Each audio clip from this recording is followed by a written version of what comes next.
Skin barrier. Yes, this question comes a lot. Banyak yang bertanya tentang skin barrier. Mereka nak faham tentang skin barrier sebab kadang-kadang kita pernah dengar ada orang sebut skin barrier saya rosak. Tapi sebenarnya apa yang dimaksudkan?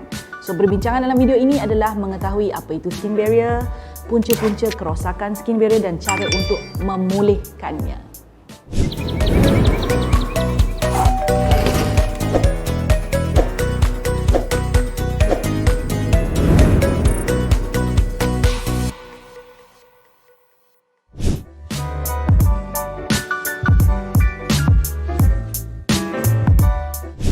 Hello glowy girls, glowy guys. Baik, hari ini kita belajar sesuatu yang sepatutnya semua orang yang mengamalkan skincare perlu faham, iaitu skin barrier. Baik, kita nak permudahkan pembelajaran hari ini. Jadi kita ceritakan tentang skin barrier, akan diikuti dengan bahan-bahan yang akan mengubati skin barrier. Juga kita akan bincang tentang kenapa skin barrier boleh rosak. Dan untuk itu kita mulakan dengan memahami terlebih dahulu apa itu skin barrier. Skin barrier is actually lapisan paling luar kulit kita, paling luar sekali. So kita faham yang kulit kita ni ada tiga lapisan secara besarnya. So kita ada epidermis, kita ada dermis, kemudian kita ada lapisan lemak. But bahagian epidermis ini pun ada lapisan dia tersendiri, 5 lapisan. So paling atas sekali dinamakan stratum corneum.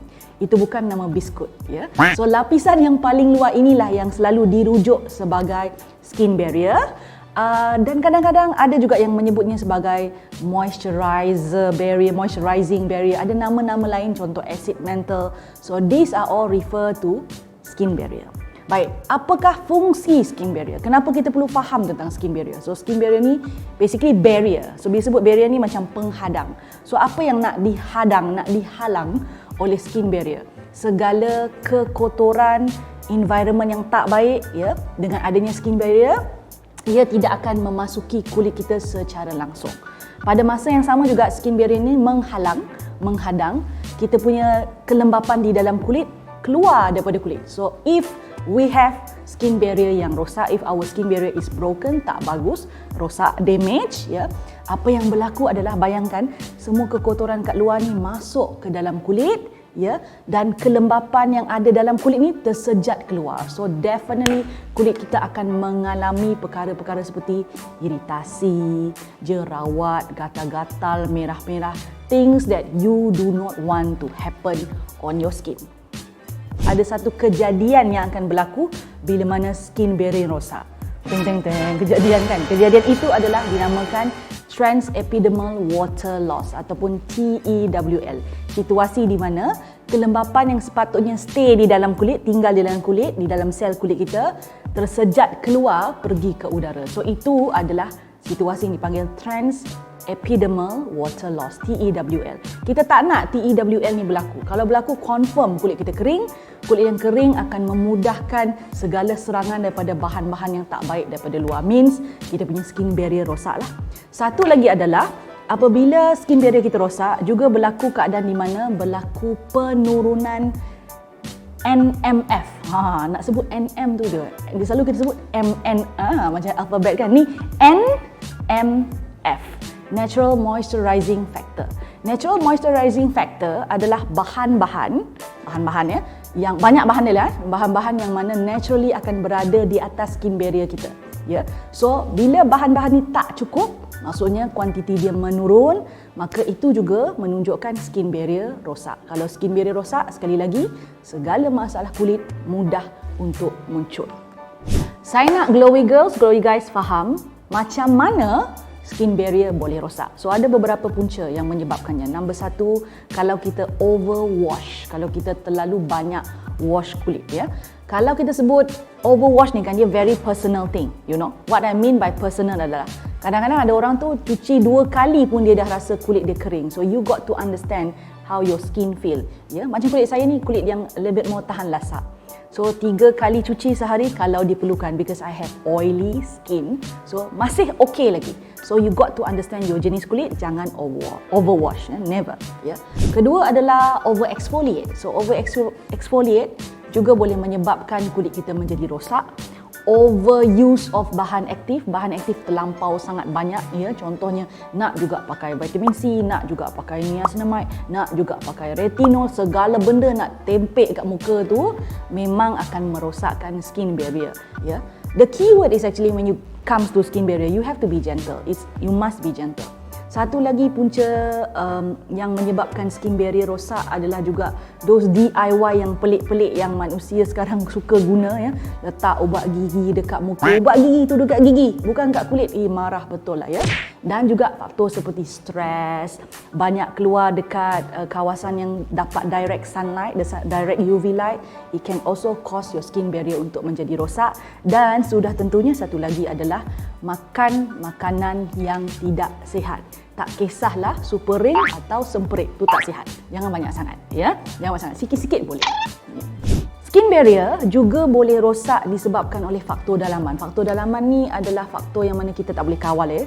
Contohnya genetik, tak boleh nak buat apalah ya, sebab kulit tu memang dapat genetik yang kita panggil lemah lah ya. Not much that we can do. Satu lagi tahap umur, semakin kita tua, confirm lah kita punya benteng kulit itu, benteng kulit, skin barrier tidaklah seperti waktu kita muda. So faktor umur, aging pun satu juga. Dan satu lagi adalah kalau kita memang sudah mengalami keadaan-keadaan kulit yang merunsingkan, contoh psoriasis, rosacea, eczema, those kind of thing pun genetik juga sebenarnya ya. Yang mana memang kalau berlaku pada kulit, memang kulit kita tu skin barrier dia sudah lemah. In this situation, I always advise pergilah jumpa dermatologist because dermatologist will give you proper advice. Jangan hanya bergantung dengan skincare lah pada waktu ataupun dalam keadaan begini. Now, sampai ke tahap ini, if glowy girls, glowy guys sekalian bila dengar tadi rasa macam kulit anda lah seperti yang disebut itu, kulit saya yang alami keadaan-keadaan seperti itu, maka kita perlu melakukan tindakan segera untuk memulihkan kulit. Memang you have to act fast now. So what should you do? First, number one adalah go back to basic. Jangan pakai segala benda yang banyak sangat, bahan aktif dia tinggi-tinggi tu, step banyak sangat tu, semua lupakan terlebih dahulu, tinggalkan dahulu. Restart kepada rutin-rutin yang simple. Cuci muka, pakai pelembab, pakai sunscreen. Ini paling simple, 3 paling utama, semua kulit perlu pakai. Go to here first, and then pada masa yang sama kalau ada faktor luar macam stres ke, you have to know how to channel your stress, jadikan diri kita happy semula, because I truly believe that ya, kita punya faktor luaran ni kita kena jaga jugalah ya, especially stress level. I know living dengan dalam hidup zaman sekarang ni banyak benda yang stressful. Go back to basic, paling penting. Kemudian reduce your stress level, because there are certain chances that kadang-kadang produk kita kalau kita pakai basic pun tapi stress level kita masih tinggi, produk macam ni kadang-kadang dia boleh tak mendatangkan kesan, tak jadi apa-apa. So you got to do this secara serentak, secara seiring. Now, next what you want to do adalah pilih segala produk. Kalau nak back to basic tu, pilih produk-produk yang gentle, betul-betul sesuai dengan jenis kulit dan gentle, very gentle. Pilih pencuci muka yang gentle. When I mean gentle, dia tidak ada rasa macam tegangkan kulit. Kita bukan nak kejar, you don't want to do, berlumba-lumba nak kulit tu cantik. You go back to slow and steady punya pace, ya. So what I mean by that adalah pilih produk yang really gentle lah ya. Pencuci muka tu jangan yang terlampau banyak buih, yang gel, yang cream pun okey. Moisturizer biar betul-betul melembab. Kalau sebut hydration, there's no such thing as too much hydration. So you can have good hydration for your skin. Hydration memang sangat bagus. Yang penting pilih pelembab yang sesuai dengan jenis kulit. Okay? And when we talk about back to basic, reduce stress level, kemudian kita cerita tadi pasal bahan-bahan yang digunakan dalam produk tu kena gentle, patah balik juga pada pemakanan. Sekarang kulit kita dah rosak tau. We really need all angle, semua sudut untuk pulihkan kulit kita. So patah balik pada kita punya pemakanan. Really have to look at what you eat. Sometimes the trigger can also be there. Dan bahan-bahan yang saya percaya glowy girls, glowy guys sekalian boleh beri perhatian untuk tambah baik ataupun pulihkan skin barrier adalah bahan-bahan yang mana dia sama macam kita punya NMF, Natural Moisturizing Factor. You look at the original ingredient of NMF, macam mana nak tahu? Boleh Google benda tu and look at ingredient in produk yang seakannya, yang ada seperti itu. Contoh hyaluronic acid itu paling hyaluronic acid itu paling penting.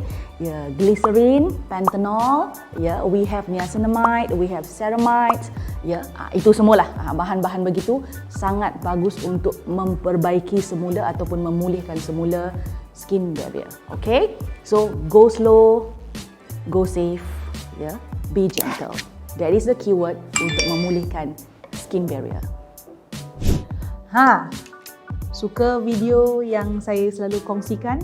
Apa kata? Jangan apa kata, buat sekarang, ya. Subscribe channel saya, like, share dan pastikan tekan butang loceng tu. Yang ada loceng tu, yang cute-cute loceng kecil tu tekan supaya anda mendapat notifikasi setiap kali saya masukkan video baru. Jangan terlepas, jangan tertinggal.